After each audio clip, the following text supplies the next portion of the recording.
Good evening. My name is Candy Tladi, a master's student from the newly formed School of Public Policy and Global Affairs.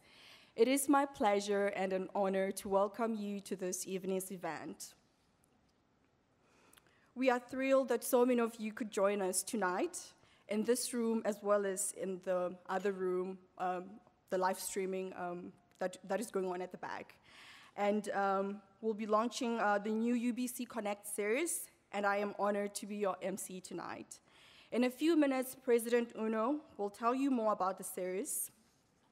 And first and foremost, I would like to acknowledge that we are gathered today on the traditional, ancestral, and unceded territory of the Musqueam people. Tonight, we will hear a presentation from Jeremy Rifkin, and I, for one, am thrilled. And just to share a little bit about myself, I was born and raised in Botswana, a country with a population of a little over 2 million. We are north of South Africa. I did my bachelor's degree in economics from the University of Botswana, worked a little bit focusing on private sector development, and in 2016, I had the privilege of being awarded a scholarship through the African Leaders of Tomorrow program, and now I'm here at the School of Public Policy and Global Affairs.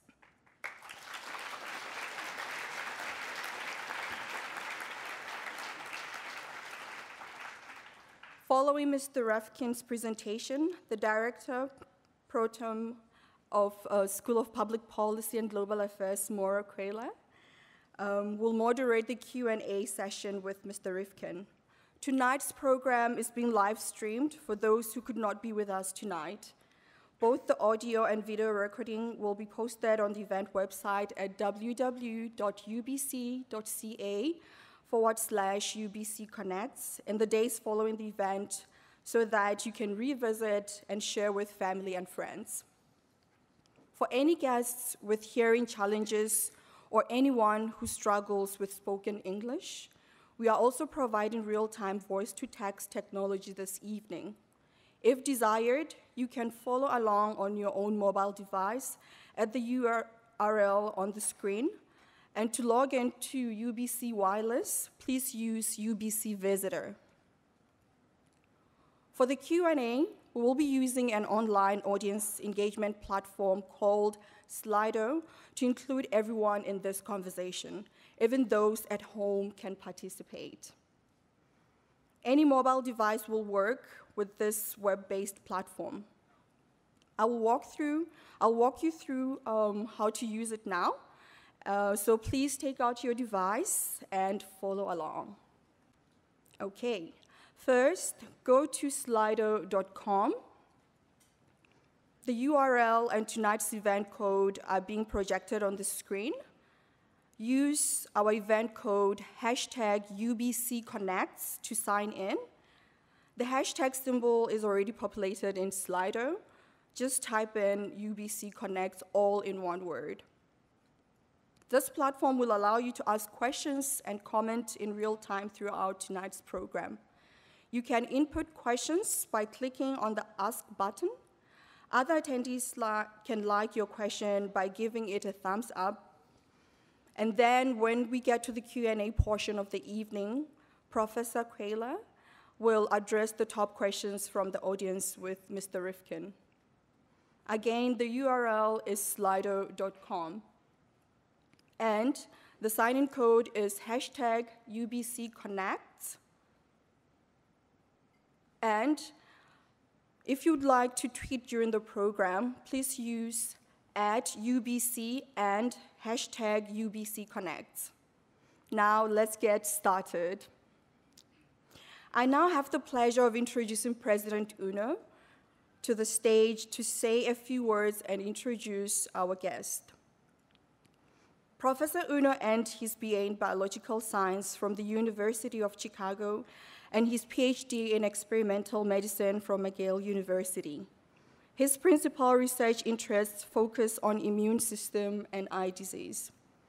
Earlier in his career, Professor Uno held a variety of teaching, research, and administrative positions at the Johns Hopkins School of Medicine, Harvard Medical School, University College London, Emory University, and finally at the University of Cincinnati, where he served as president starting in 2012. In 2015, Inside Higher Education named President Uno America's most notable university president. He is now the 15th president and vice chancellor of the University of British Columbia and the host of this new public lecture series. Please join me in welcoming President Uno to the stage.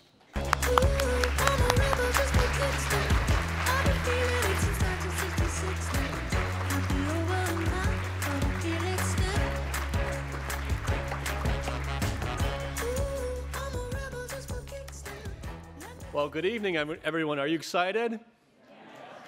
And thank you for Candy for being the MC to this inaugural lecture. I'm delighted to be here and welcome you all to the very first UBC Connects lecture. I'd also like to welcome everyone who's with us on webcast. UBC Connects is a new public lecture series that features the world's most esteemed thought leaders. And we'll bring 4 to 5 of these individuals to the University of British Columbia, to both campuses, on an annual basis. I would like to recognize on this inaugural lecture the R&J Stern Family Foundation for their generous support of the series. And we're also grateful to our colleagues in Alumni UBC for their support and for hosting today's lecture. This new series begins, appropriately enough, as UBC begins to implement its new strategic plan. One of the pillars of the plan is local and global engagement, and UBC Connects shows our commitment to that goal. We have some exciting speakers lined up already.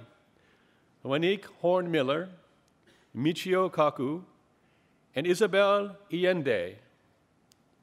Tickets for Wanik Horn-Miller's April 19th talk, The Wisdom of Reconciliation, a roadmap for multiculturalism, go on sale tomorrow. And if tonight's lecture is any guide, the tickets will go very quickly. So you can look for details on the web, hopefully starting at midnight, on the web at events.ubc.ca.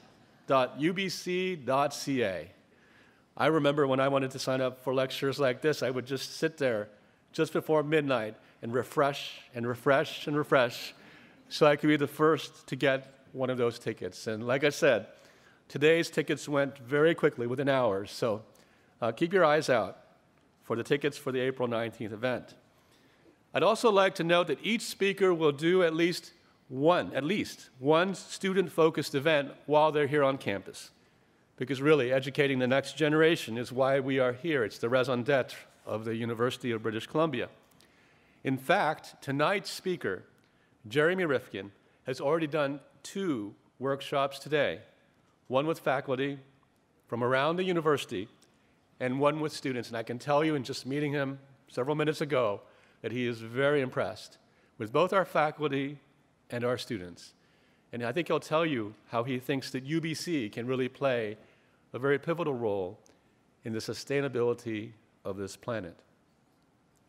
After Jeremy's talk tonight, you'll have a chance to engage in a discussion with him, led by my colleague, Director Pro Tem of the UBC School of Public Policy and Global Affairs. And now a few words about tonight's speaker. I first had the privilege of meeting Jeremy late last year here in Vancouver.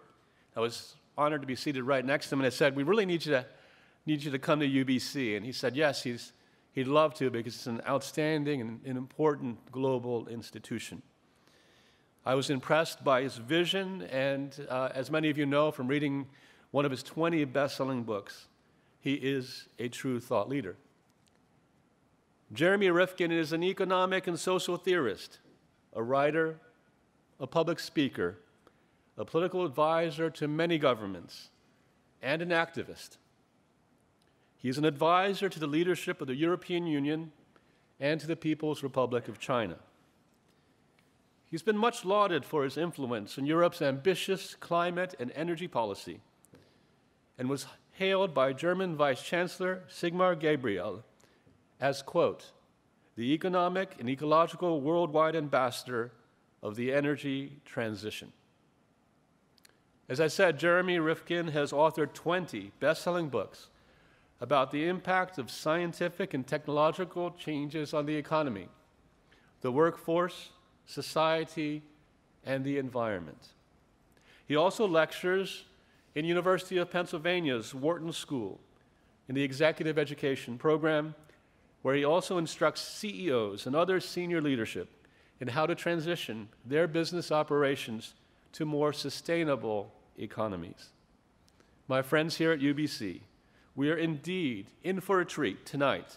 Please join me in welcoming Jeremy Rifkin, the first speaker in the UBC Connects series. Let's give him a round of applause.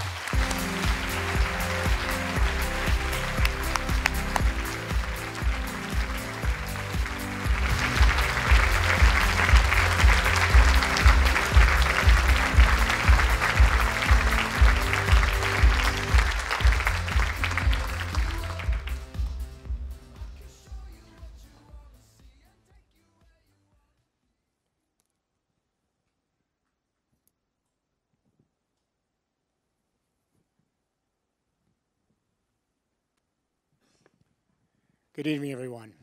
A pleasure to be here in sunny Vancouver.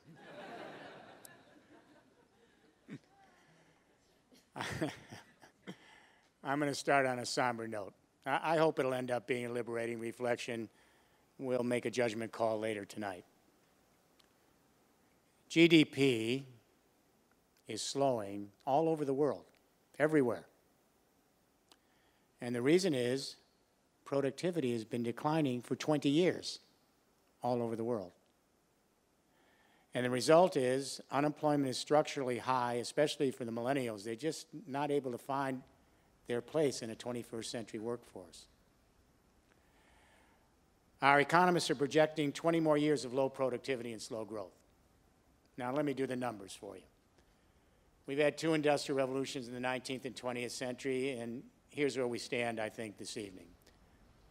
Arguably half the human race, we are far better off today than our ancestors were before we began this industrial experiment. Granted, I think we also have to admit, however, that 40% of the human race, making $2 a day or less, are maybe only appreciably a little bit better off than their ancestors. And actually, the billion poorest people in the world making $1 a day, I'd have to say they're probably worse off than their ancestors were.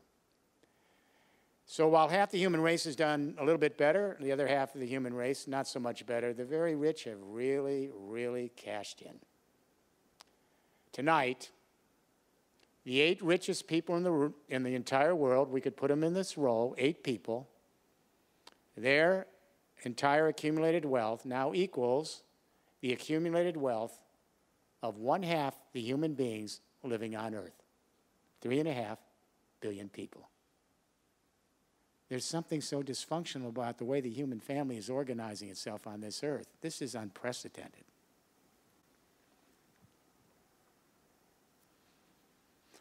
It's clear we're in a long-term decline of an industrial way of life. We can smell it.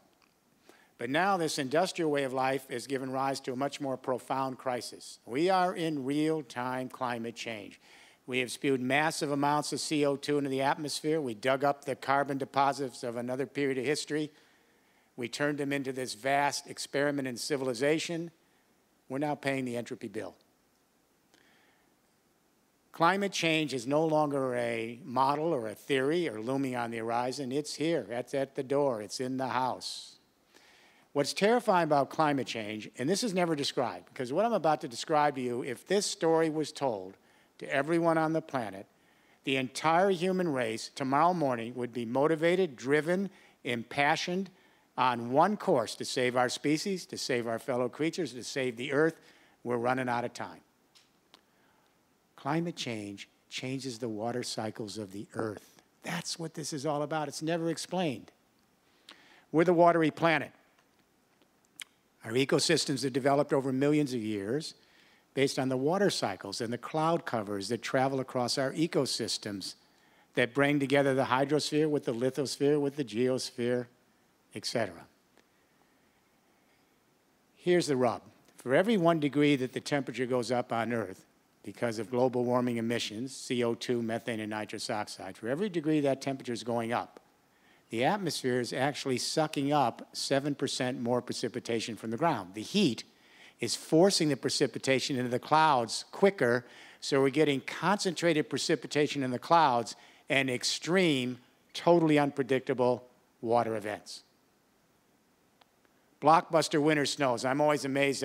We had an 8 feet of snow in Boston a couple seasons ago, and a climate denier said, "Can't be climate change. Look at all the snow." They don't get it. These are extreme water events. We have floods across the entire world, spring, everywhere, destroying infrastructure, destroying lives. All of these hurricanes that hit the coast, the southeast coast of the United States, these are hurricanes that are supposed to happen once every 1,000 years. This is the new normal. We have summer droughts and wildfires destroying land and killing people all over the world. I'll give you a little case study. My wife and I spent 6 months planning a trip to Vancouver and Vancouver Island and all around here 2 years ago. So we're coming in by the plane, and the pilot says, "There's smoke coming in." And I said to my wife, "He must mix that up. He must mean smog." No, smoke. We get to the hotel, full of smoke. Within 24 hours, we had to cancel our visit. Remember, they didn't have it under control, the fires. We couldn't get to where we wanted to go. We had to escape to Oregon. We have Category 3, 4, and 5 hurricanes destroying life all over the world. That one that hit the Philippines, the most powerful in the history, that's the new normal. Our water cycles are on a runaway exponential curve, and they are collapsing our ecosystems in real time. That's what's so terrifying. Someone should describe this. Every parent should tell every child. Our scientists now tell us, and if you're a parent or a grandparent here, a millennial, I want you to hear this. Our scientists tell us we are now in the 6th extinction event of life on Earth. Doesn't even make the headlines. If you did a question, 99 out of 100 people have never heard of this. The most dramatic story since we've been on this planet for 200,000 years, and nobody knows. There have been 5 mass extinction events on Earth in the last 450 million years, well before we humans were ever here. We're the babies here. And each time there was a turning point in the chemistry of the planet and very quick die-out. It wasn't subtle. 10 million years each time to get new life back on this Earth. We're in the 6th extinction event, real time. And our scientists are chronicling it, not modeling it, chronicling it. And they say we may lose up to 50% of our advanced species on this planet in the next 7 decades in your lifetime and your children. The last time we had an extinction event of this magnitude was 65 million years ago. It took thousands of years. As my wife says, we're really asleep here. We acknowledge climate change. We have some nice pilot projects out there. We talk green. Nothing's changing. It's clear we need a new economic vision for the world, and it needs to be compelling. We need a game plan to deploy that vision, and it better be quick, and as quick in the developing world as in the industrial nations. We have to be off the carbon deposits of a previous period of history in less than 3 to 4 decades if we have any chance of avoiding the abyss. We will not reverse this. We are in real-time climate change. We are leaving the Holocene, 10,000 years of very, very predictable, nice climate. We're spoiled. We're moving into the Anthropocene, totally unpredictable water cycles. Every day, unpredictability from here on in for thousands of years. We're moving to the age of resilience. We are not even prepared for what we have to do and how we have to think. So we need to step back and ask this question. How do the great economic paradigm shifts in history occur? If we know how they occur, we're going to get a roadmap here in Vancouver, British Columbia, and for the rest of Canada and the world, and we're going to get a compass that allow us to travel on a new journey very, very quickly. There have been at least 7 major economic paradigm shifts in history. They're very interesting anthropologically. They share a common denominator. And that is, at a moment of time, 3 defining technologies emerge across a civilization and they converge to create what we call in engineering a general purpose technology platform, an infrastructure that fundamentally changes the way we manage, power, and move economic, social, and governing life. What are those 3 technologies that converge occasionally in history? Number 1, new communication technologies to more efficiently manage our economic, social, and governing life. That's pretty obvious. Number 2, new sources of energy to more efficiently power our economic, social, and governing life. Obvious. Number 3, new modes of mobility, transportation, logistics to more efficiently move our economic, social, and governing life. When communication revolutions converge with new energy regimes, new modes of mobility and logistics, it fundamentally transforms the way society manages, powers, and moves its activity. It changes our temporal spatial orientation, fundamentally. It changes our business models. It changes our governance. It even changes consciousness. I'm going to give you 2 quick examples. 19th century, First Industrial Revolution, Britain. 20th century, Second Industrial Revolution, United States. The Brits lead us into the First Industrial Revolution with a communication revolution, steam power printing, no more manual German print presses, too slow. Steam power printing, fast, quick, cheap, newspapers, magazines, brochures, school books, public education, big leap forward in communication. And then in the last half of the 19th century, the Brits lay out that telegraph system across the British Isle. They were first in show. The steam power printing revolution and the telegraph, those communication revolution converged to help manage a new energy regime. Coal, harvested by the British invention, the steam engine. Then the ingenious part of all this, they put the steam engine on rails, locomotives, national transport, urban industrial life, First Industrial Revolution, communication, energy, mobility, manage, power, and move society. The United States, 20th century, Second Industrial Revolution, another convergence, communication, energy, mobility, and logistics, centralized electricity, the telephone, a big deal, you millennials. Don't be so cocky here about you've got the internet. Do you imagine what it's like all of a sudden for the human race to have telephones for the first time in history and communicate at the speed of light all over the world? It's a revolution. Later, radio and television. Now, these communication technologies converge in the United States with a new source of energy, really cheap Texas oil. Then Henry Ford borrowed the Daimler internal combustion engine from the Germans, and he put everyone on the road with cheap cars, buses, and trucks. Communication, energy, mobility, manage, power, and move society. That Second Industrial Revolution took the entire world through the 20th century.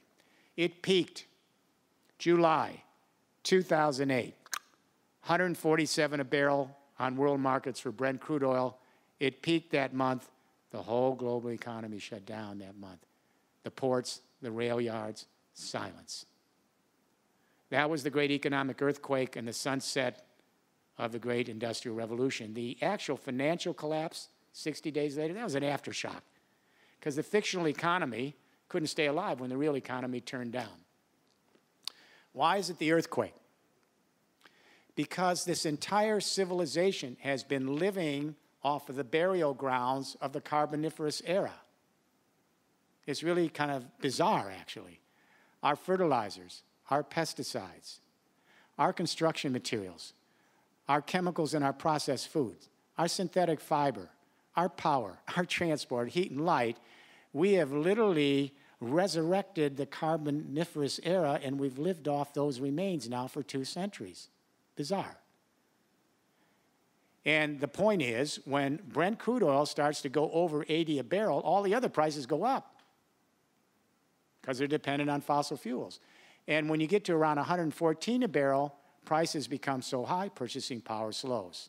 We are in a sunset of growth shutdown, a convulsion that's going to last a half a century.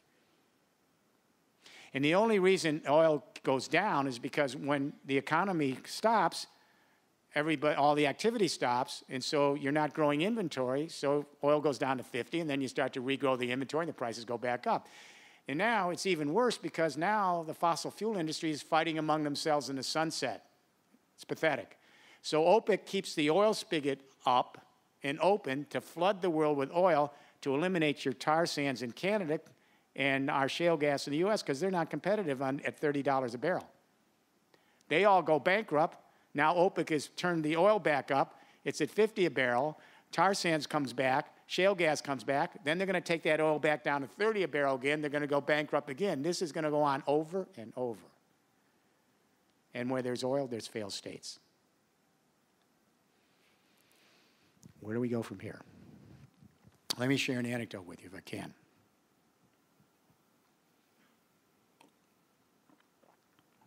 When Angela Merkel became Chancellor of Germany, she asked me to come to Berlin in the first couple of weeks of her government to help her address the question of how to grow the German economy, create jobs on her watch. And remember, in terms of a robust capitalist economy, they're it. When I got to Berlin, the first question I asked the new Chancellor, I said, Madam Chancellor, how do you grow the German economy when your businesses are plugged into a second industrial revolution infrastructure of centralized telecommunication, fossil fuels and nuclear power, internal combustion road, rail, water, and air transport, and that infrastructure to manage, power, and move Germany, it peaked in its productivity 15, 20 years ago. This is the key. You know there's a robust conversation going on among economists asking why is productivity declining when we got all these new products coming out of Silicon Valley, right? They don't seem to know why. I'm going to share a dirty little secret with you that economists don't want to share. It's pretty embarrassing. And that is, what is the nature of productivity? You should think that should be the centerpiece of economics, right? So we used to believe there are two major factors in productivity: more capital for better machines and better performing workers. When Robert Solow won the Nobel Prize for economic growth theory in the mid-1980s, he let the little secret out of the bag. He said, well, I actually tracked every single year of the Industrial Revolution, he said, and these two factors, better machines, better workers, it's only 14% of the productivity. So where's the other 86%? They don't know. It's called the Solow residual. Are you shocked? You would think this is the first thing economists would know. Let me give you a read on why I think they don't know. When classical economic theory was penned in the late 1700s, the vogue was Newton's physics. Newton was the big guy in town. Everybody wanted to borrow his metaphors. He'd unlock the secrets of the universe. The economic philosophers followed suit. For example, you know Newton's law, for every action, there's an equal and opposite reaction. Adam Smith modeled that metaphor for his invisible hand of supply and demand. For every action on the supply side, there's an equal and opposite reaction on the demand side. You know Newton's law, a body in motion will stay in motion unless disrupted by an outside force. Baptiste Say, the French philosopher and economics, he borrowed it for his theory that, well, supply will stimulate demand, which will generate supply, which will stimulate demand, unless disrupted, of course, by monopoly. The only thing wrong with modeling all of economic theory on Newton's mechanics and physics is Newton's physics really doesn't have anything to do with economics. Nothing, except friction. Economics is based on the same laws that govern the universe, the solar system, the biosphere of this planet, the global economy, and everything you do in Vancouver every day of your life. Those laws are the first and second laws of thermodynamics, the energy laws. They were discovered by chemists and engineers in the late 19th century when they were studying energy flows in machines. Here are the two laws. The first law of energy says that all the energy in the universe is constant since the Big Bang. No new energy has been created or destroyed since the Big Bang. That's the conservation law. The second law says, well, that's true. No energy has been created or destroyed, but it's always changing form, but only in one direction, time zero, from concentrated, the Big Bang, to dispersed through the galaxies, from really hot to cooled off through the galaxies, from concentrated to dissipated through the galaxies. Entropy is a measure of energy still there, just can't do useful work. There are three types of systems in thermodynamics: open, closed, and isolated. An open system exchanges matter and energy with the outside world. Matter is a form of energy, by the way. A closed system exchanges energy with the outside world, but it doesn't exchange matter. And an isolated system doesn't exchange matter or energy. The Earth, in relation to our solar system, we are B. We have all sorts of energy from the sun, no worries. But in terms of the fixed matter on Earth, which is a form of energy, it's pretty well given to us when we blew off the sun. Everyone here has a smartphone on them. There are rare earths in that smartphone. They've been here since we blew off the sun and cooled off. We get some meteorites, a little cosmic dust down here, that's about it. So, what is economics all about? We take available energy out of nature. It can be a metallic ore for the automobile, a fossil fuel, it can be a smart earth, and we extract it, we ship it, we store it, we produce goods and services from it, we consume it, and then we recycle it back to nature. That's the value chain, from nature to society back to nature.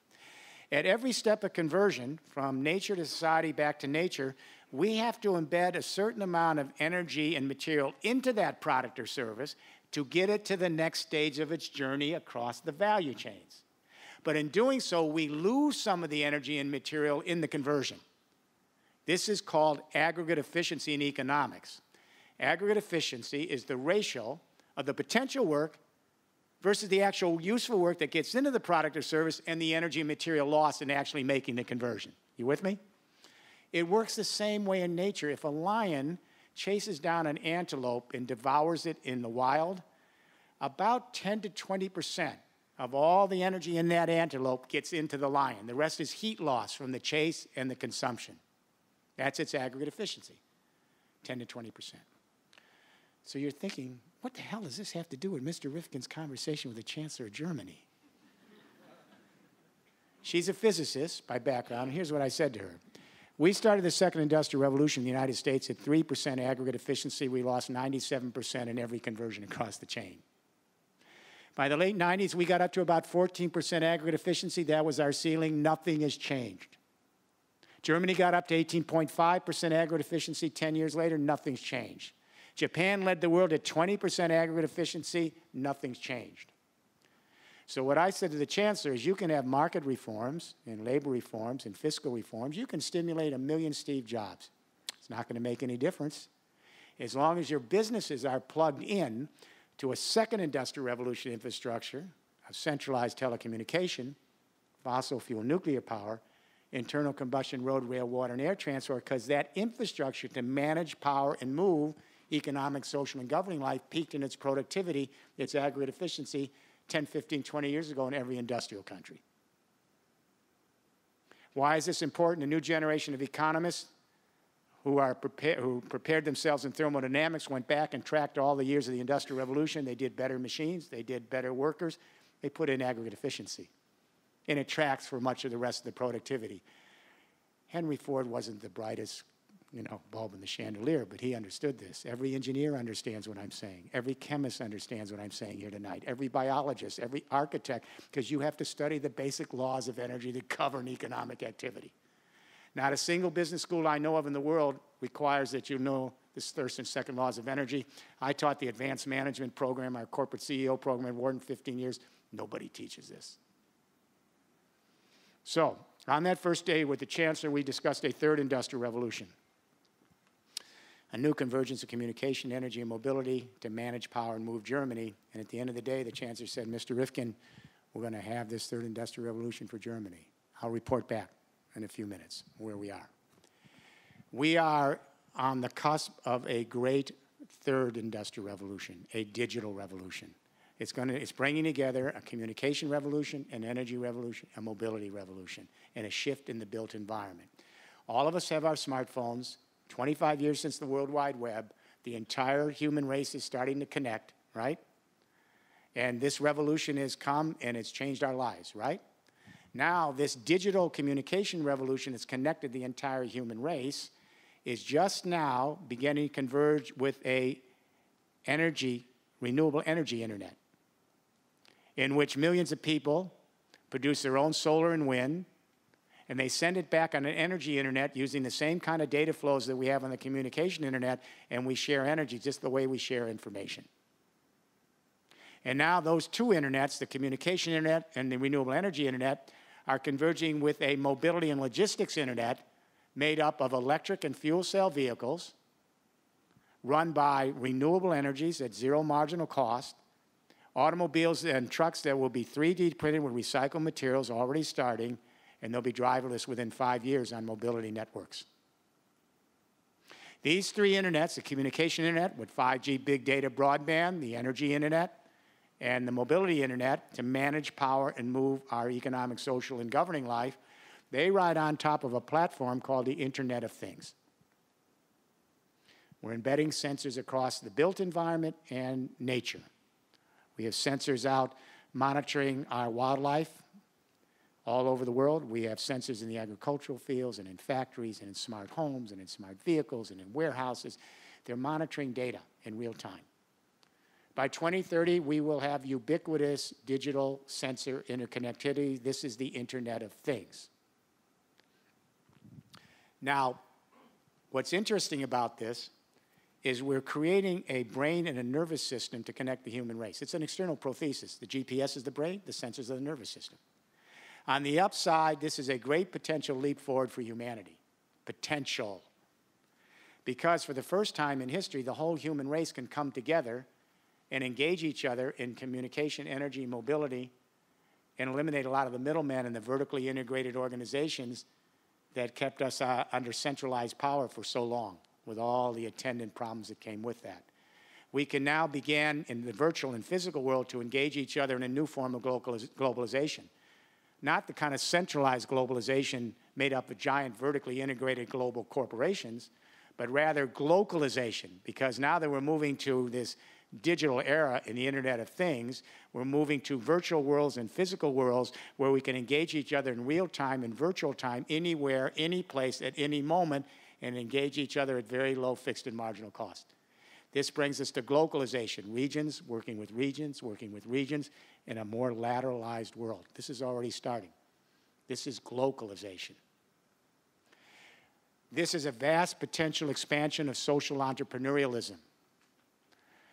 While it's exciting and possibly can bring the human family together for the first time in history as an extended family in all our diversity, and allows us to think global and act local, it's also frightening. When everyone's connected, how do we deal with network neutrality? How do we ensure governments don't purloin this digital brain and nervous system for political purposes, for example, to hack the US elections? How do we ensure companies like Google, Facebook, Twitter, and Alibaba don't take over this whole digital internet connection and use it to commodify our data for commercial exploitation so a handful of people can become rich and the rest of us pauperized? Already happening. How do we protect privacy when everything's connected? How do we protect our data? How do we prevent ourselves from being commodified by Google? How do we ensure against cybercrime, cyber terrorism, and malware, which is taking down the system every day? This is the dark net. It's as powerful as the bright net. And in Brussels, we know that we have to spend as much time and money and effort in building resiliency and distributed resiliency in this system. If we don't, we will lose all the benefits of the human race coming together. So this isn't peripheral. This is the politics of the next 3 generations. Thwarting the dark net, creating a resilient, distributed system that you can go on-grid, off-grid, re-aggregate, be self-sufficient, but also engage across continents. A very big challenge and a big if. But let's assume tonight, for the sake of the discussion, we're going to be able to stumble through the politics of this on the dark net. Here's the advantage of the bright net. You can already go up there, if you're a small business here in Vancouver or a cooperative, a school system, you can go up there on this emerging Internet of Things right now and get a transparent picture of all the data flowing through the system. Even big companies never had this data. It's everywhere. It's flowing everywhere if it stays network neutral and open. So let's say you're a small business in Vancouver, a startup, social entrepreneurial startup. You can go up and strip the information you care about that's going through the system for your value chain. Take what you care about, the rest is noise. Then you can mine your own big data that you care about on your value system with your own analytics. You create your own algorithms and apps, which will allow you to dramatically increase your aggregate efficiency, and by doing so, increase your productivity, because aggregate efficiency is much of productivity, dramatically plunge your ecological footprint, because in every conversion with your digital technology and analytics, you're getting more out of less of the earth and wasting less, and then plunge your marginal cost. The marginal costs are becoming so low that it's forcing a transformation of capitalism. Let me explain. In economic theory, we've always said the optimum market is where you sell at their marginal cost, the cost of producing an additional unit after you've paid your fixed cost. It's just we We never expected a revolution in technology, digital, that would actually reduce the marginal cost to near zero and eliminate the possibility of profit. In a sense, capitalism, this is the ultimate success of the capitalist system. And that is, it took itself to the end game, where the digital technology allowed them to put out cheaper and cheaper products so they could win over market share. Now the products and services become so cheap, it's forcing a shift in the system. So when marginal costs become very low, capitalism shifts from markets to networks, ownership to access, seller and buyer to provider-user networks, consumerism to sustainability. And the reason is this: when the marginal costs become low, your profits become diminished, and you can't be in a traditional market mechanism where you have a product, you sell it, it's over, you come over again with the buyer and seller, you start over again, you sell it, it's over. Can't do that. When your marginal costs are low, you move to networks, and you make money by blockchaining across industries and competencies. You make it by the flow of the traffic. Every transmission is very cheap, but the flow allows you enough so you maintain a 24-hour service among providers and users. I'll give you an example: stock. So every time a stock is sold, there's a tiny commission. You can't even measure it. But there's so much stock flowing 24/7, you can blockchain, and that's how you make your companies: provider-user, not seller-buyer. Some of the marginal costs are getting so low now, they're heading to near zero, and it's given rise to the sharing economy. Capitalism gave late birth. None of us saw this happening. Actually, I wrote a book called The Age of Access. I thought it was going to happen in 2000. My colleagues said I was nuts, but the millennials have justified it. Thank you. We have the sharing economy. This little baby has been born by capitalism, and now the parent has no idea what to do with this baby. They want to absorb it. They want to take it over. You know, they want the Ubers of the world, want to fit it into the old capitalist system. But the baby sometimes wants to be sold out, you know, but sometimes they want to go their own course. What we're beginning to see is a hybrid economic system. Capitalism is still going to be here. It's going to be a network, not a market. It's not going to be the exclusive arbiter of economic life in 30 years from now, but it will find a place with its grown-up child in a hybrid economic system. It's already here in Vancouver, every millennial here. Part of the day, you're in markets. Part of the day, you're in the sharing economy, sharing your vehicles, sharing your homes, sharing your knowledge on Wikipedia, et cetera. None of that's in the GDP. A lot of it's not in the GDP, all right? So what's interesting about this sharing economy is it's the first new economic system to enter onto the world stage since capitalism and socialism. So it's a remarkable event, although unformed. It is not going to go away. Some marginal costs will get to near zero, and it's going to force us outside the market to willingly share with each other beyond the GDP. We know how this is going to play out because we've already seen how zero marginal cost, near zero marginal cost has affected the communication revolution, because that's been here 25 years. And then we'll see what happened there is happening now in energy, transport, mobility, and manufacturing and everything else. So we've got 3 billion people up there now on the internet, and now the Internet of Things, who are prosumers. All right? That is, at any given time, they're sharing all sorts of virtual goods beyond the market and the GDP. All right? We've got young people producing and sharing their own music. You know that Korean performance artist that did the song and he brought 2 billion people to his website in 2 months. What did it cost him to have a digital recorder to do that song and dance, and then only needed a service provider, zero marginal cost, 2 billion people came to his website. We have young people producing and sharing their own news blogs, their own social media. We have young people that are contributing to Wikipedia. This is the most improbable experiment of all times. I don't know how Jimmy Wales thought of it. I would have said it couldn't work. We have actually democratized the formation of knowledge in the 3rd largest website in the world, and it's free. It costs about $50 million in charity and foundation support, people like you and I supporting this website.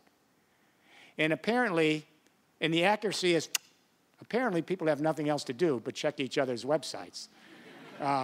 I'm scared to death. We put something out there, and within hours, there are all sorts of people I'll never hear of crawling all over the sentences, the paragraphs. This is wrong. I got to amplify it. You got to edit. Here's another source. It's amazing. Democratizing education, 15, 20 years. It's not always just Google. There's the Wikipedias, which means the other side can be just as powerful.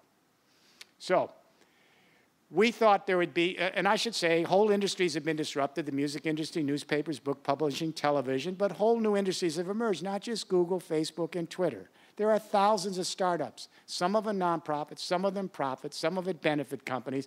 They're creating the platforms and the apps and the connections, and a lot of them are in the room tonight, young millennial entrepreneurs. We thought there'd be a firewall.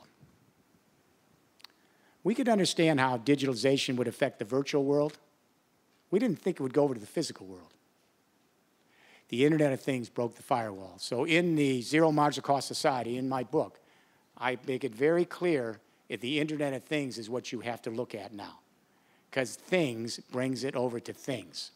We now have millions of people producing and sharing renewable energy at near zero marginal cost all through Europe, some a little bit in America.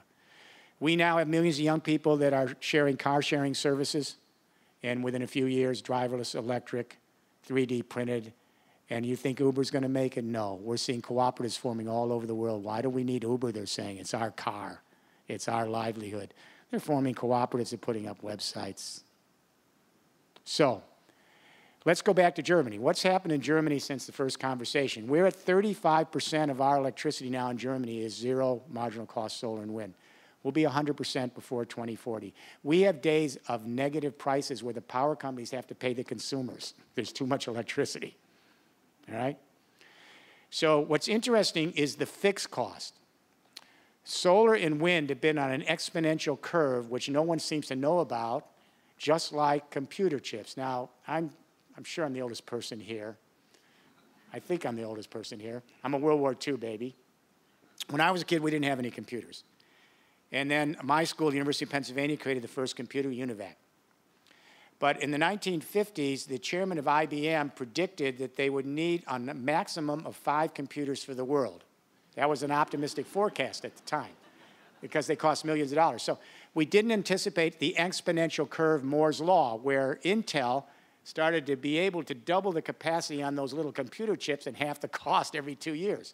Now China has a smartphone, listen to this, $25, more computing power than sent our astronauts to the moon. So if you're on $2 a day, you're going to get one of these smartphones in the next few years. You're going to have more computing power than sent our astronauts to the moon. It's already happening. It's quite extraordinary. But what's interesting about the fixed cost of solar and wind, they're on a similar exponential curve. Now, when you do exponential curves, it doesn't sound so impressive when you double every time. 1, 2, 4, 8, 16, 32, 64, 128, 256, 5, 12. Nothing's going on here.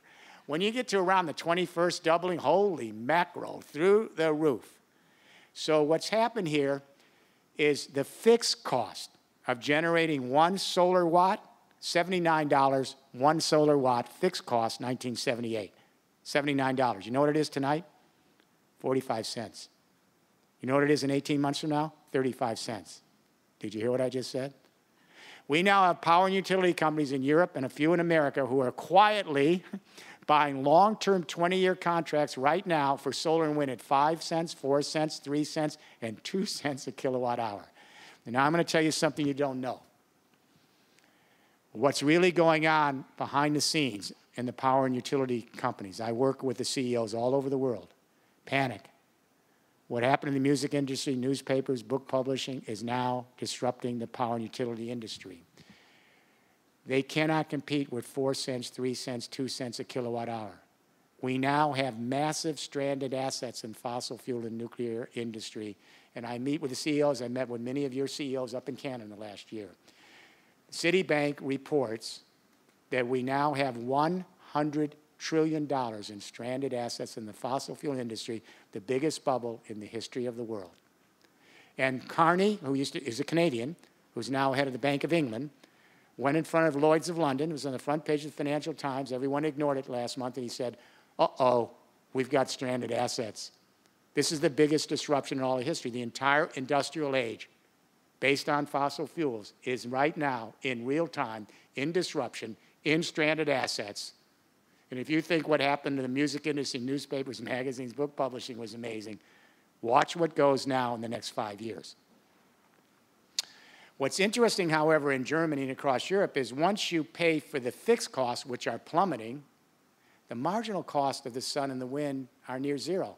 You know, the sun has not sent us a bill. The wind hasn't invoiced us. We've been waiting. It's free.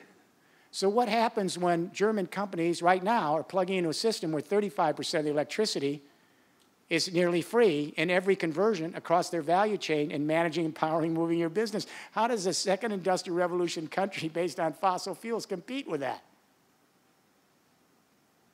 Can't do it. Who's producing all the new electricity? There are 4 major power companies in Germany. EnBW, I worked with Lutz Carlson when he was there, RWE, E.ON, Vattenfall. We thought they were invincible 10 years ago. It's the same thing that happened in the music industry, television, book publishing. All over Germany, farmers, small businesses, and neighborhood associations reinvented cooperatives, electricity cooperatives. They all went to the banks and got loans. They didn't need the government. The banks were fine about giving the loans because they could audit how much energy they're going to produce and sell and pay back their loans. Nobody defaulted. 96% of all this new energy is being produced by small cooperatives across Europe. The big 4 power companies are producing less than 4%. They're already out of the game. Are they out of business? Not necessarily. They have to change their business model. Some will, some won't. So about 5 years ago, E.ON asked if I would debate their chairman, one of the big 4. We had a 3-hour debate. I said to him, look, you're not leaving the second industrial revolution tomorrow morning, but you have to understand that these are legacy businesses that are a bubble, and you've got to retire them out by creating a third industrial revolution business model, which is your new source of income. And in the third industrial revolution, you don't generate any electricity. We do. This is power to the people, literally and figuratively. Everyone's going to produce their own green electricity. We're putting solar in walls, in facades, in glass, everywhere. You can be in a little village in the Amazon, and 10 years ago, you're going to be producing your own, and when the sun's not there, you can trade with lulls and surpluses across continents on energy internets. So I said to him, you're not going to generate any of this electricity, and you're going to make more money in the third industrial revolution by selling less electricity. And he said, how the hell do we do that? I said, you set up partnerships with thousands of businesses, and you, the power and utility company, help manage the energy flowing through their systems. You help them with their analytics. You help them with their big data. You help them with their apps so they can dramatically increase their aggregate efficiency and therefore their productivity, reduce their ecological footprint, getting more out of less, and marginal cost. In return, those thousands of companies you're helping on the analytics, they're going to share their productivity back with you in performance contracts. 5 years ago, he said no. Last year, he put the fossil fuel and nuclear on the market. He waited too long. No one's buying. It's a stranded asset. They're moving toward the energy service model. RWE, second of the big 4, have joined us. ENGIE, formerly GSEDF Suez, they've joined us. ERDF, EDF, the nuclear power in France, we're doing the build-out. Our global consulting group is doing the build-out in northern industrial France, the old Rust Belt, the mining and steel and automobile area. We're doing Netherlands from Rotterdam to The Hague, Luxembourg, a bunch of regions. But in northern industrial France, ERDF CEO and EDF CEO say, we're with you. They're on the ground helping to build it out. They're not leaving nuclear tomorrow, but they see the handwriting on the wall. Smart business. Otherwise, you die. There are some companies, energy companies, who I will not name. They will never make the shift. Good riddance. Don't need them. You hear that, Exxon? Don't need you. Don't care. So it's not just Europe. Now China. And this is where serendipity. Sometimes serendipity is a good thing. Sometimes it's not a good thing. So this actually happened. At first, I thought it was a joke. It was Christmas. I was up on Google. I love the magic box. We just don't want it to be a monopoly here. And I said to my wife, somebody has played a joke on me. So President Xi came in and Premier Li, and they put out their biographies. They published them. And it said in Premier Li's biography he had read the book Third Industrial Revolution. I'd never met him.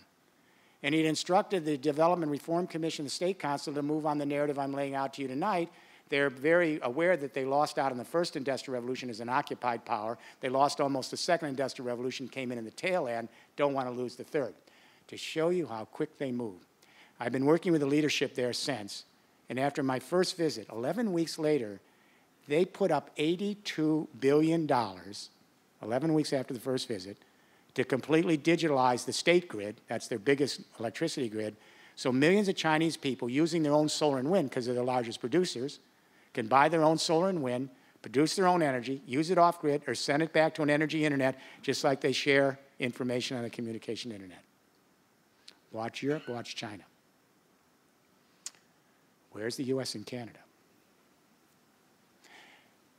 The coming together of the communication and the internet with the energy internet makes possible the digital, driverless, electric vehicle internet, road, rail, water, and air. Here's the problem. We built the entire global economy in the 20th century literally on making and selling automobiles and everything that goes with it, suburbs, shopping malls, interstate highway systems, you name it. Here's the problem. Where are my millennials? Raise your hands. Holy cow, you really screwed us around here. Apparently, you do not want to own automobiles. What's the matter with you? That's grandma and grandpa. 2 automobiles sitting in the driveway, waxing them once a month. They're sitting at the office. They're doing nothing. You want access to mobility and car sharing networks. You do not want to own vehicles in markets. Do I have this correct? We're all, this is bad. This is bad in a good way.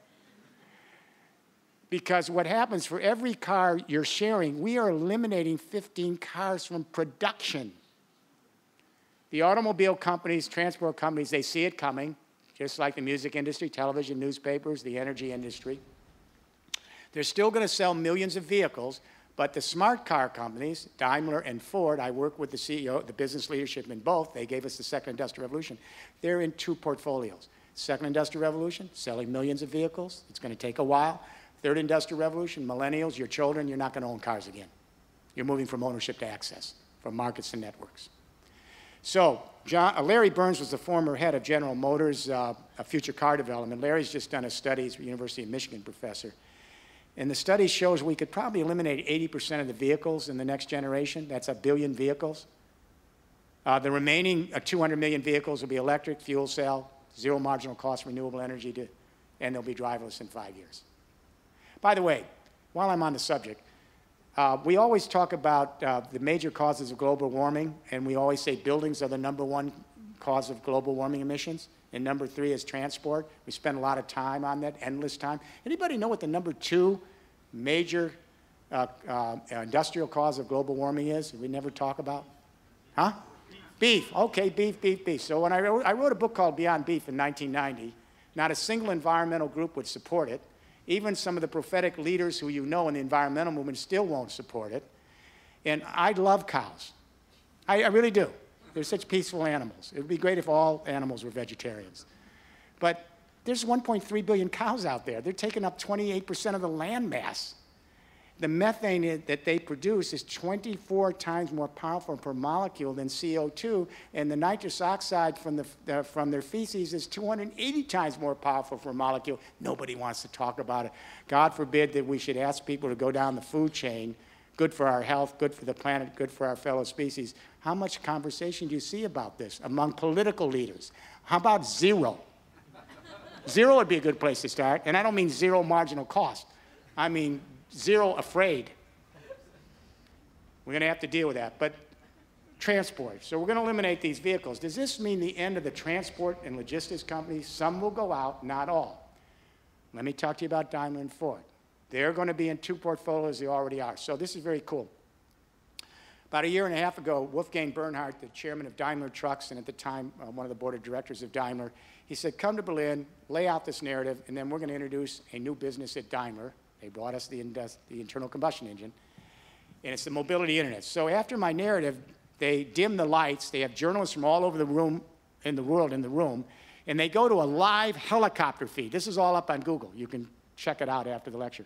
Live helicopter feed, zooming in on 3 trucks on the German expressway, and then they go into the trucks with the video live, and everyone's waving, and the drivers are chatting with the journalists. And Wolfgang Bernhardt says to the drivers, take your hand off the wheel. Take your feet off the pedal. They were software analysts, and they then put the computers on the screen, and they're monitoring big data. What they had done, quietly, they had outfitted 300,000 Daimler trucks with sensors all over the outside of the vehicles in the last few years. They're picking up weather conditions on the road. They're picking up traffic. They're picking up warehouse availability. These are mobile big data centers. So the vehicles come together in real time. They take their hands off the wheel and the pedal, off the feet, off the pedal, and the trucks platoon together like a mobile big data train crossing the expressways, picking up big data. They're going to use the analytics to help anybody in their business take their cargo from A to B with no deadheading. Smart. Ford joined us. Mark Fields, when he's CEO, we have a new film out, which I'll put a plug on. It's called The Third Industrial Revolution. It's put out by Vice, which I had never heard of until 2 years ago, but evidently everybody. How many millennials know Vice? How many people at 40 have never heard of this or more? There you go. There's the split. The film's out, but we previewed it with Ford Motor Company in Detroit at the beginning of the auto show, and then they screened it at Tribeca. And I will put a little plug. We've had nearly 1 million views in the first 21 days. And a lot of people said, who the heck is going to sit there and watch an hour and 44 minutes? It's passing from millennial to millennial. Check it out. All right?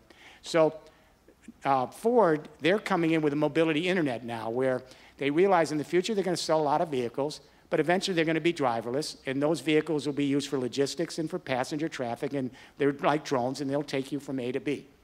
And so they're working with cities now so that they can combine with seamless pedestrian transport, bike transport, tram transport with your app so you can move seamlessly from one to another in a provider user service on open city platforms. Smart business.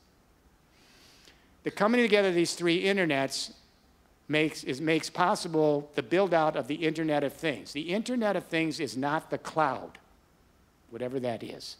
It's the built environment, the natural environment where we place the sensors. Every shift in communication, energy, and mobility across history has changed the built environment. For example, first industrial revolution, rail, locomotive traffic, very urban clustered cities where you work and play centralized. Skyscrapers, flats. Second industrial revolution, road systems, internal combustion, you move to suburbs, shopping malls, and all of that. Third industrial revolution, the buildings are the nodes. Every building in Canada needs to be retrofitted first because they're leaking. Labor intensive, millions of jobs, heavy retrofits. Once we make them efficient, we transform them into nodes. They are distributed big data centers, and this means in the future, regions and communities that we work in, the platforms are owned by the public, not by Google, Facebook, and Alibaba. And that means we decide how to opt in, how to opt out, how our data is being used, and every building becomes a distributed data center.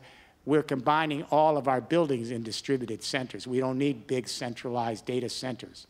Every building not only becomes a big data center, it's a micro power generation site for solar and wind. It's a charging station for your vehicles. It's a storage operation for your electricity. It goes on and on. The buildings connect an Internet of Things across regions and across continents. This is the third industrial revolution. So, this is the only plan that I know that'll give us maybe the time we need, maybe, to address climate change. And when we meet with governments, I simply ask this question. When we meet with heads of state or local governments like here, do you have another plan to address climate change, bring the human family together, create an ecological civilization, and a more equal and justful life for the human race? Do you have another plan? Tell me what it is. Tell me. And we get silence. Because as my wife says, this is just common sense, this plan. This isn't rocket science. This is what we have to do. And it's the only way I know to address climate change, because if all the people on this planet are equipped with their own apps so that every day they can find new ways to increase their aggregate efficiency and generativity and reduce their ecological footprint, this is good. And then if what we do produce is shared, share the vehicles, share the homes, share the children's toys, we're in a circular economy. Nothing needs to go back to the landfill. And if we move to the renewable energy internet, everyone should be producing their own solar and wind within the next 15, 20 years on these exponential curves, no matter where you are in any little village in the world. If we move to the automated GPS-guided transportation internet, we should be using drones and vehicles that are, again, recycled material run by renewable energy. This can be done. It can be done in less than 4 decades. We built out, let me say, I'm only guardedly hopeful we'll do this. I'm not a utopian. You know, many of you, I've been critical of many technologies. I only think it's possible, but it will depend on whether we create a new political and social movement and shift consciousness. The technology just enables, it isn't a fait accompli. This could all run across and off the rail, all right? But this is the only way we know how to address climate change in time. So then the question is, what needs to change? What needs to change is the way we organize our political life and our consciousness. Let me talk about the political life first. In Europe, we have a plan. We launched it last year, 631 billion euros. It's called Smart Europe.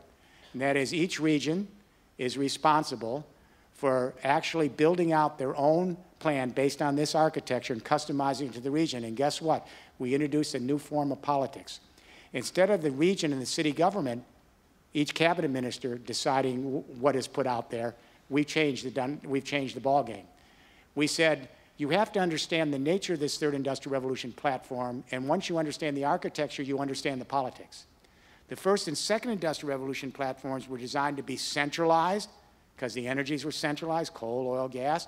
They were designed to be top-down, with intellectual property enclosing them to get a return for their investments. They were designed to be vertically integrated, because that's how you created economies of scale. Whether you were in the Soviet Union or the US, you had to do it that way. That's the nature of the infrastructure. This third industrial revolution infrastructure is a completely different platform architecturally.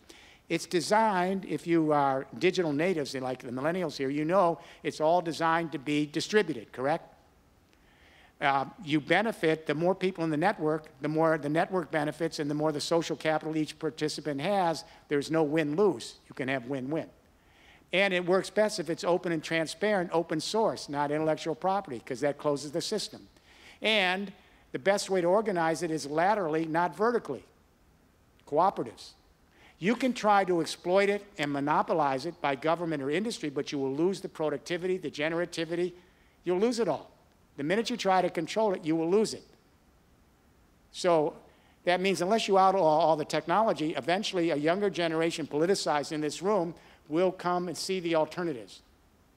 We're not going to let Amazon control the logistics of the world, and none of you are going to speak up under the age of 40. I don't believe it. We're not going to let Facebook, which we love, it's the biggest fictional family in history, we're going to let Facebook decide by our agency by telling us what we should and shouldn't do and what we can and can't buy? I don't think so. We're not going to let Google be the only research engine. What did we do in the 20th century when we had goods and services that were so successful everyone needed them, like the telephone company or the power and utility industry? In many countries, we made them public. In my country, in the US, we had some public, some were kept private, but we organized them and regulated them as utilities, correct? AT&T. It was kept private, it was regulated, the public decided access and fees, and it worked fairly well. So I believe it's naive to think that a handful of these giant companies that have been very successful are going to be controlling how we manage power and move economic, social, and governing life in the 21st century. This requires a political movement. This requires millennials not to vote in Facebook only, but to be out there in the communities, on the ground, in the politics, moving this thing forward. Having said that, I think what's really missing here is a shift in consciousness. We're not going to get there in the time that we need unless there's a shift in consciousness. I'm only guardedly hopeful. I'm sensing among the millennials here in this room, and you tell me if I'm overstretching this case. I don't want to overstretch it. I'm sensing a shift in the way you think in very fundamental categories, making you different from the older generations. The way you think about freedom, the way you think about power, the way you think about community, the way you think about possessions. Let me start with possessions. So traditionally, a parent would bring home a toy to their 7 or 8-year-old daughter, and they say, it's not Christmas, Santa Claus didn't get you this. We bought this toy in a store, and we're giving to you this toy. It's your property. They're being introduced to property. The parents say, this is not your brother's toy, and it's not your sister's toy. It's your toy. You have to take good care of it. You're responsible for it. Do you remember this? So the first thing that little child heard is, Mom and Dad said this isn't my brother and sister's toy. I have to think about this for a moment. Power, status, negotiation. I'll never let them use it unless I get something in return. They're learning about the market. Nothing wrong with that. Nothing wrong. I'm in favor of that. But now we've got these millennial parents in their late 20s, and they're going up on these toy websites. I don't know if you've done this. And you can get any toy by category. You just go up and qualify as a subscriber. It's a provider user service. And by category, you can bring the toy home. And by the way, they're all cleaned after you use them. You know, there's no germs. And so now the parent says to the little daughter, well, another little child enjoyed this game and toy and took really good care of it because she knew one day you'd want to play with it. You will take good care of it because one day another little kid wants to play with it. Now, the parents aren't doing this for some ideological reason. If the kid breaks the toy, they're out of the system. Their social ranking goes down. They're gone. Their reputation's gone. So what this little child is learning, that a toy is not a possession to defend, it's not status, it's not power over somebody else. It's simply an experience one engages in and then pass it on to someone else. They're learning about the circular economy. Everything we produce can be shared over and over and over again. We have young people that have a very different idea about freedom. I grew up in a post-Westphalian world. We are very clear about freedom. It's in the Anglo-American Enlightenment tradition. To be free is to be an autonomous agent, to be independent, to be self-sustaining, not beholden on others, make our own way, and we won't tell someone else what to do if they leave us to have our life, correct? This is what we call freedom as exclusivity. Each person's an island. What I just said is death to everyone under the age of 40 here. Take away those cell phones, you're going to see instant withdrawal across this room. Because for a younger generation, freedom is the ability to flourish, and that means the more communities we are engaged in, the more relationships you have, the more networks you can contribute your social capital, the more you become part of communities, embedded in communities, and your freedom is directly proportional to inclusivity, not exclusivity. Access, not ownership. Do I have this correct? We're going to have to change every constitution in the world. This is a completely different idea, freedom. We have different notions of power. For an older generation, we've always believed that power is a pyramid from the one to the many. At Occupy on Wall Street, they said, well, we'd like to change the equation. For an internet generation, when you're used to freely giving your talents to each other to contribute your social capital with the network effect, for you, power is lateral, it's not vertical. The networks you're in determine the power you have and the network effect. Finally, and I think most importantly, we're seeing a shift in identity to community. This is really crucial. In a post-Westphalian world of the nation state, we came to see ourselves as citizens of sovereign countries. And as sovereign citizens of a sovereign country, each of us competes with everyone else in the marketplace for scarce resources, zero-sum game. Our governments represent us as sovereign nations, and they compete with other sovereign nations for scarce resources in the marketplace or in the battlefield. We fought 2 world wars in the 20th century, one on coal in the Ruhr Valley and the other on oil. A lot of people died. We have young people coming home. This is geopolitical consciousness. Can someone tell me how we address climate change? Bring the world together as a single human family in our diversity, steward our fellow creatures, and start to replenish the planet with that worldview? Anybody? We have young people coming home now with biosphere consciousness, teenagers. I'm seeing it all over the world. It just started. And they are saying to their dad, why are you using so much water when you shave? We have drought and wildfires across the region. They're the biosphere police. They're saying to their parents, why is that TV on in that room? We haven't been in there in 3 weeks. It's just background noise. We're wasting the electricity. They're saying to their parents, why do we have 2 cars? Let's get rid of that old car and just car share one at least. They're saying to their parents, and this is the one I'm particularly fond of. My wife and I are involved in animal rights, my wife especially. We got kids coming home, teenagers, and they're asking where that hamburger came from on the plate. How many have experienced this? Where's the hamburger coming from on the plate? A few of you. Did it come from a rainforest? Did they have to destroy the trees for 6 inches of topsoil to graze the burger for me? And then the kids realize when they destroy those trees, there's wild animal life that only exists in that rainforest, they go extinct. And then the trees aren't there any longer to absorb CO2 from industrial emissions, so the temperature of the planet goes up, and someone can't feed their children on their farm in the third world because they're getting spring floods, summer droughts, and wildfires because of the burger. The kids are learning ecological footprint. It's not academic. You can actually measure it. They're beginning to realize that everything we do intimately affects another human, another family, and another creature we live with. And our indivisible community is the 19 kilometers of the biosphere. From the stratosphere to the water, chemistry and life interact in this experiment we call life, which is so incredible. It truly is the only word I would use awe with. And so the children and the young people are growing up with a different mentality, biosphere consciousness. Where do we go from here?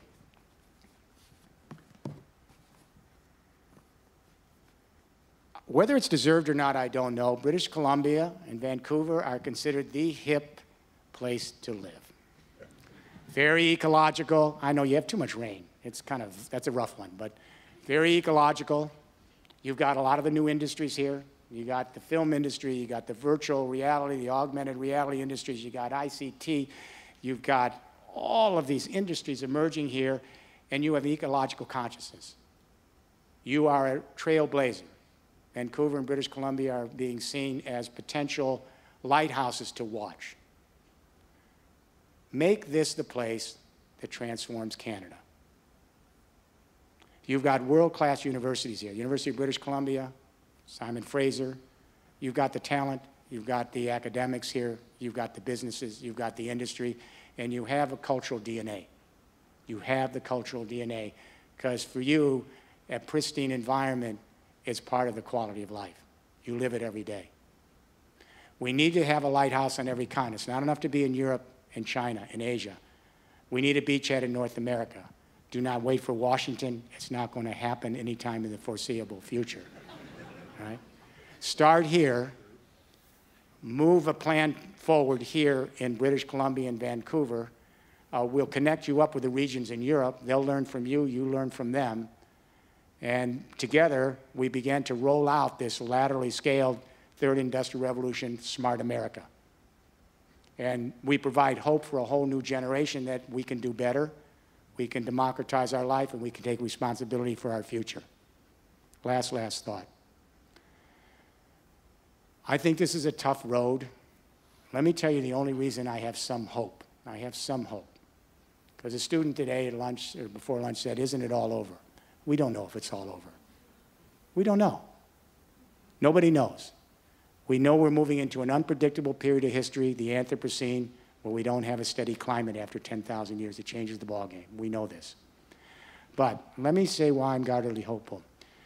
When I travel in the airplanes, especially at night, and I cross continents, I'm always amazed when I look out the window and I see electrical grids across massive areas. I see road systems. I see the riverways and the rails.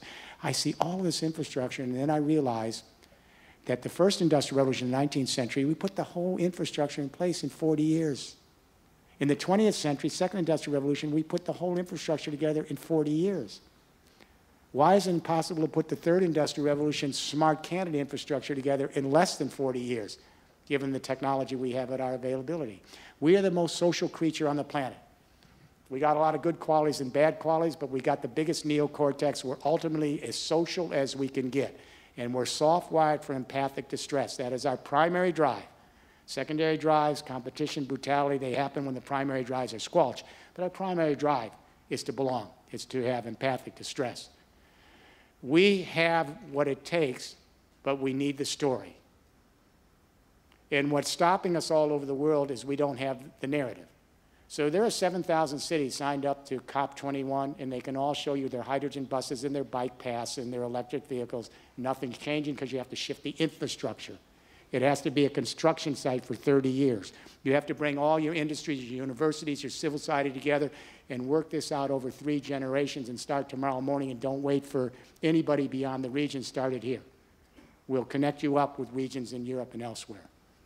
And my hope is that this beautiful region in the western part of North America will be a lighthouse for Canada and the rest of the Americas, so that we can take this new third industrial revolution smart world and move it all the way from the Arctic down to Chile. Started here in Vancouver, started in British Columbia. Good night.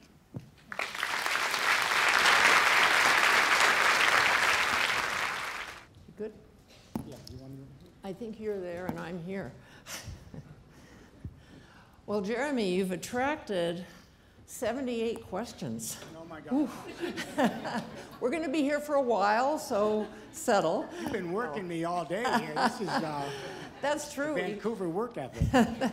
That's true, we have. Thank you so much, Jeremy, for a really thought-provoking and actually a hopeful discussion with lots of examples. And from that point of view, I really thank you. My name is Maura Quayle. I'm proud to be the Director Pro Tem of our brand new School of Public Policy and Global Affairs here at UBC. I'm going to ask you to go, those of you, I've hit the wrong thing. I've lost, I think I need help. Will you go on and do some voting? Because I've got 76 questions, but it would be really great to, kind of know what. But in the meantime, I'm going to start with leadership. Yeah. So, you've painted the picture of the challenges and the opportunities of this hybridized new model that we need to be moving towards. So I'm curious about the characteristics of the leaders that we need to be growing here at UBC to actually make that model happen. I think that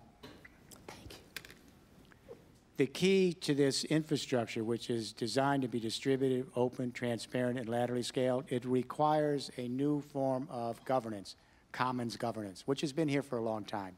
Eleanor Ostrom, who was the only woman to win the Nobel Prize in Economics, she helped us rediscover the commons. I actually wrote a book on it a few years earlier, but hers was much better, actually. She did a great job. And she awakened us to the fact that through history, people have come together in commons, shared their resources. They created borders. They had sanctions and punishments. There was no freeloaders. And these commons have existed for hundreds and thousands of years. For example, if you go into the Alps and you see all of those dairy farms and everything up in the Alps, those have been commons management for 1,000 years. They're successful. They work. We need to move toward the idea of a commons, public commons, where we steward the 19 kilometers of the biosphere that's our responsibility in our regions, and we organize our economic life and our social life around sharing our part of the biosphere and stewarding that biosphere for our fellow creatures that live with us and future generations. This makes room for capitalist networks. It makes room also for cooperatives and other forms of governance, which I think are going to be very, very healthy ways for us to live cooperatively and collaboratively.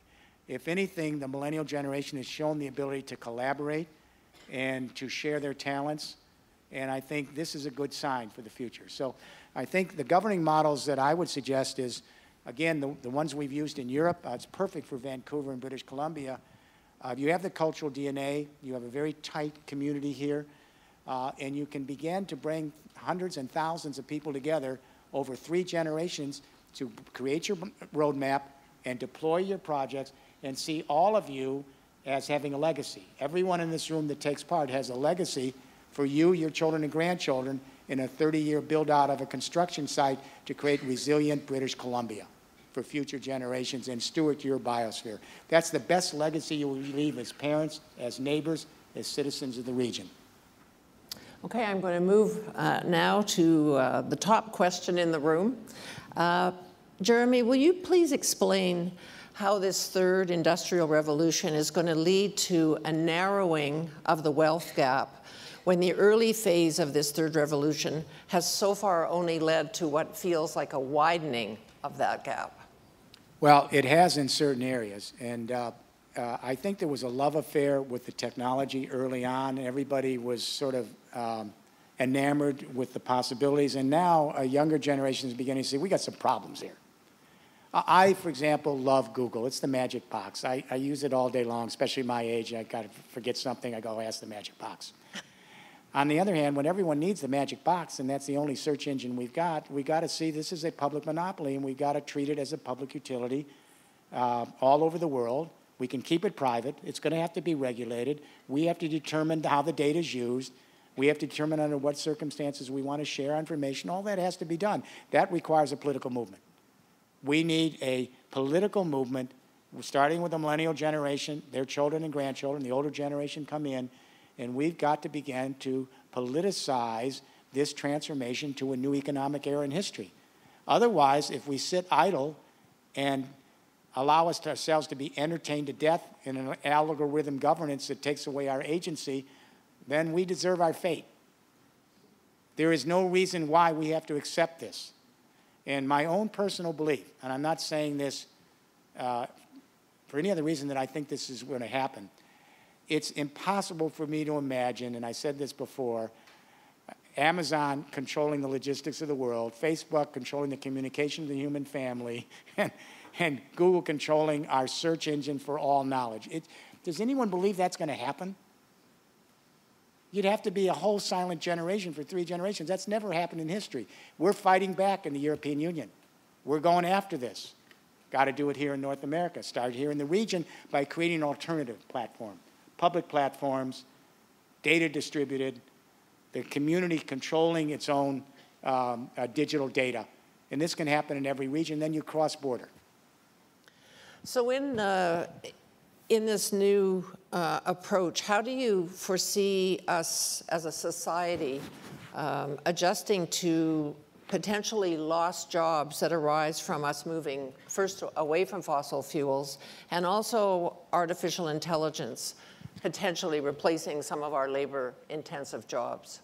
Some of you older folks remember I wrote a book called The End of Work in 1995. You remember that book? And at that time, I said we were moving toward an automated world. You didn't need to be clairvoyant. You just needed to be a good sniffer and an anthropologist. We had saw numerical control technologies coming in the factories. We saw blue-collar jobs being taken away. And I said with the software revolution, this was before the internet really took off, we will see work starting to be eliminated among conceptual and knowledge workers as well. However, what I said at the end of the book is that doesn't mean this is the end of what we do on this planet. It simply means it's the end of one part of the journey of the human race. And so there's a new generation of books coming out, and they're all lamenting automation. All our jobs are going to go away, so we need to guarantee everybody an income so they can just do whatever they like. Not going to happen. I mentioned a guaranteed income in that book, but what I said is this. What I'm saying is this. We have one last surge of massive traditional industrial labor, professional, conceptual, semi-skilled, and skilled, to lay out this smart infrastructure. That's 2 generations. Robots are not going to put insulation in your building and put in the doors and windows, nor is AI. Human beings have to do that. It's a lot of labor-intensive work. Robots and AI are not going to transform the entire fossil fuel and nuclear infrastructure to renewable energies. Robots will never assemble a wind turbine. You ever see a wind turbine assembled by people going up on the ropes? Robots can't do that. AI can't do that. They're not going to put down the solar panels on your roof. We have to transform in Canada the entire, not just the energy grid to renewables, we have to transform the entire electricity grid, which is servo-mechanical, really old. The wires are fading, the wind comes and they all blow down. It's pathetic. At least in Europe, we've got everything underground so we don't lose the power, all right? So who's going to lay down all the underground cable for 5G communication data for the IoT? You think robots going to lay down the underground cable? AI? No. Human beings going to have to do that. We have to transform the entire transport system from dumb to smart road, rail, water, and air. Who's going to put in the thousands of charging stations? It goes on and on. Robots and AI will not do this. They cannot do this. They're not capable of doing this. Now, once the smart infrastructure is in, we've got 2 generations of massive employment, from the retrofitting to the putting in the renewables. But once it's in, we are running with smart systems in small supervisory workforces with some form of algorithm governance. Then what do? We already know what we're going to do. And that is, we have seen where the employment's going. It's going to the social economy. We're moving from toil and work to deep play in the nonprofit, the social economy, the sharing economy, because this is the domain that requires humans with humans. Machines are supplemental, but they can't replace. You will never have a robot teaching a 2-year-old in a child care center how to be a human being. The robot may bring the orange juice to the kid. That's it. So whether it's environment and culture and education and health, there's so many fields, we will realize we need human beings with human beings. All right? So I think Lord Keynes got it right. He, the great economist back in 1931, scribbled off a little 7-page letter to his grandchildren. No one ever read it at the time. I resurrected it in the Zero Marginal Cost Society book. It's really interesting. And he said, you're hearing a new term called technology displacement, where machines are replacing humans faster than we can find jobs for them. He said, but don't dismay. This is the next stage of the human journey. What would have happened if we said there's nothing after serfdom and slavery? That's it. That's it. No wage labor. Don't want to go there. We like it didn't happen. So what he was saying to them is that there's no reason why we should be raising each generation to be like machines, and we teach them to tend machines and act like machines and not use the full capabilities of their mental prowess and let them waste their lives. So here's what I hope. That, and let me just say this before I do that. We know where the jobs are going. Johns Hopkins does a survey of 40 countries every few years on the nonprofits, and it turns out they're the fastest growing employment sector in the world by far. It's 15% of the employment in California. It's 10% in the U.S. It's probably higher in Canada. In some parts of Europe, it's 14%. And it's not parasitic. Most of the income is fees for services now. It's no longer government grants or philanthropy. That dried up during deregulation and privatization. You know that.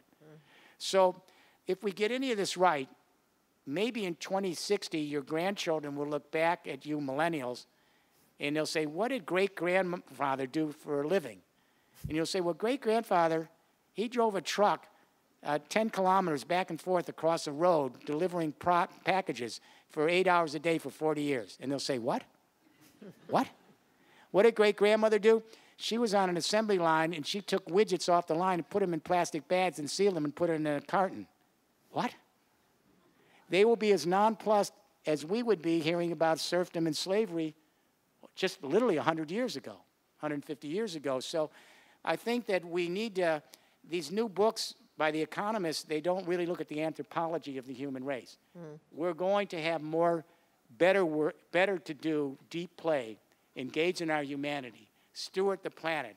We're going to have enough to do to figure out with our intuition how to live in an unpredictable climate for thousands of years. We have to prepare humanity with our empathic distress to learn how to live with each other and move with the punches and be able to survive our species and be able to hopefully regenerate our fellow creatures. This is a big enough mission. And then let the machines do all the simple work. So speaking of humanity, it seems that sometimes it doesn't matter how many dire warnings we get. What will drive us to making personal change? And can you give us any hints about how you approach how we as individuals change? Because you've made the case that it is going to take all of us. So let's go to northern industrial France, the old mining region of France, first industrial revolution, the Rust Belt, steel workers, auto, just like our Midwest in the U.S. So what did they do?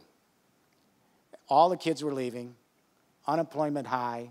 The place was just deserted. So the president of the region came and said, Mr. Rifkin, can you bring in folks and help us? We were the first industrial revolution. We lost the second industrial revolution. Our kids are leaving. There's no opportunities. Can you come in? We said, we'll come in, but we're not going to do anything. We're not going to do this for you. We're not going to give you a McKinsey report, a Deloitte report. We'll come in and we'll bring the best engineers and scientists and modelers in the world, but you're going to bring the region together and you're going to create a plan that'll pass on to you, your children, and grandchildren. And if you do this, and this will be a change in the way you organize the political dynamics of society, you will bring thousands of people together. You'll bring all the high schools, the universities, the political parties. You'll bring the civil society organizations. You'll have hundreds of people on committees. You'll have thousands of backup. And over 10 months, we'll work with you, and you're going to develop the plan using this architecture, customizing it to your region, and then you will learn to collaborate together over the next 3 generations. Your legacy that you will pass on is a region that's resilient, that has a legacy generation after generation. And at first, they were nonplussed. They never heard of this. No one had done this. Then they said, why not? We have nothing to lose. We have nothing to lose. And so they came together for 10 months, and they did this. And now we're in our 5th year in deployment, 970 projects. They have thousands and thousands of new jobs. They have trained sons and daughters of mine workers, grandchildren. They're retrofitting homes. They're putting in solar panels. They're starting new life science tech parks to find biological alternatives to chemical products. They're doing it across the region. They're just normal people.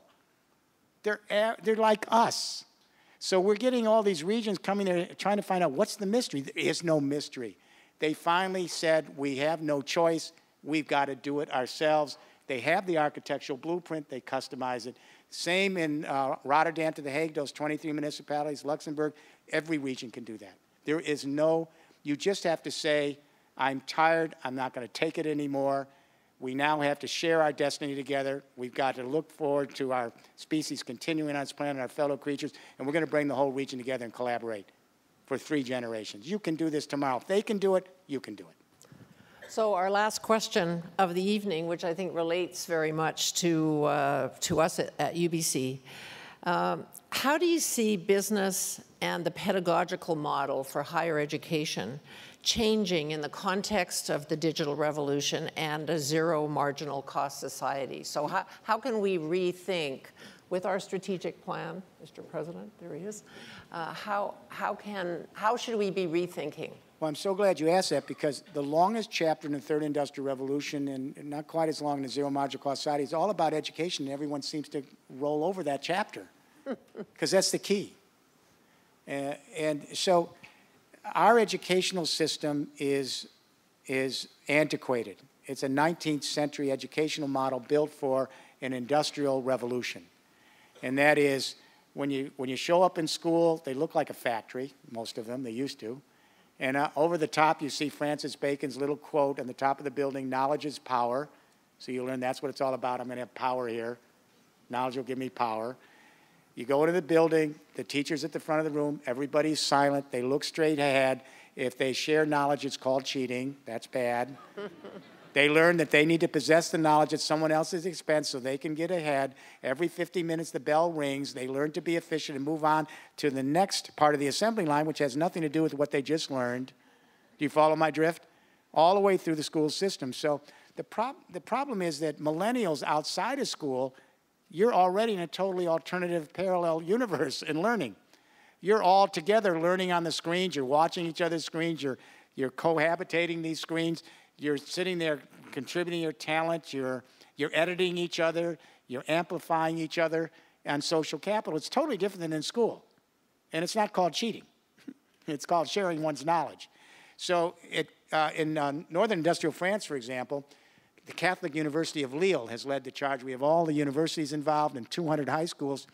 So what's happened is the president of the university, they have now, and this is going to sound familiar because you're now doing this at the University of British Columbia. You're a leader here. There's no doubt about it. So what they're doing is they haven't eliminated departments yet, but everything is cross-disciplinary. So that students have to learn multiple perspectives on any given issue, so they begin to see a world that is complex, that requires mindfulness, that has many different ways of approaching situations. To live in a resilient world, you have to be mindful, analytical, systemic in your thinking. So you have to, eventually I think they're going to eliminate the departments, but right now you have to think across departments and teach interdisciplinary. Then the students are put in modules and teams like we do in graduate school, but now undergraduate, in which the members of the team have to teach each other. If you teach each other, you're not cheating. It's called sharing knowledge. And then they haven't eliminated grades yet, but they're moving towards certification. Your team gets certified, just like engineers if you're training on a line. Then, and this sounds familiar because you're doing all of this, then their learning is clinical. They've upgraded service learning to pedagogy, just like you're doing here with your institute. So what's the source, what's the meaning of learning if you're not applying it and then sharing it with your neighbors? So all of their learning is clinical in the community where they're sharing their knowledge and they're getting cross-mentored by members of the community who have their own knowledge. And so the community becomes an extension of the school, and the school is an extension of the university, of the community. what interested me here in British Columbia, I did some background work with my staff. At the university, you are in all of these areas. It's unusual. There are some schools doing it. This is going to prepare young people to live in a distributed, open world where they learn to be mindful, critical, and can begin to think in long-term, deep time and not short-term expediency. It has to have a distributive education system that's compatible with a digital mind, digital natives in the room. It's the best way to go. Thank you, It's Jeremy. fun, too, intellectually interesting and fun. Thank you, Jeremy. So it's time to turn the podium back to Candy, but don't worry, you'll have a chance to interact with Jeremy at the reception downstairs, signing books, and so an additional opportunity to ask those 74 questions that are still lingering out there. Thank you, Maura, for coordinating this conversation, and thank you to Jeremy for visiting UBC and sharing your incredible insights. I am inspired and empowered with all the ideas that you shared with us, and most definitely hopeful about the future. And now please join me in giving them a round of applause as they head back to the stage.